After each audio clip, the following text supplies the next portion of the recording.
आज राष्ट्रीय राजभाषा दिवस आणि कविवर्य कुसुमाग्रज विष्णू बाबू शिरवाडकर यांचा जन्मदिवस साजरा केला जातो। या दिनानिमित्त मी माझी एक रचना आपल्यासमोर सादर करतो। माझी स्वतःची रचना कविता अशी आहे।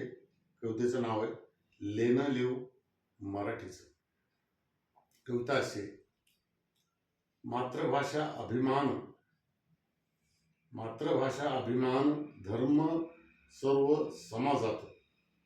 मातृभाषा अभिमान धर्म सर्व समाजात सन्मानानेच मिळालेली भाषा ही अभिजात। माझ्या मराठीची गोडी तुप साखरेचा मेवा। माझ्या मराठीची गोडी तुप साखरेचा मेवा।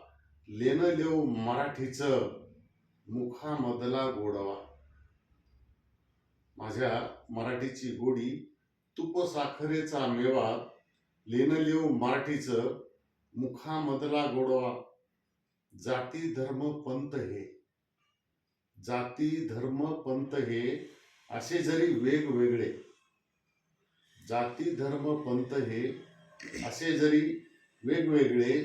मराठीतच शब्द असे वापरते कौतुकात। संस्कृतीचे दर्शन हे आजपर्यंत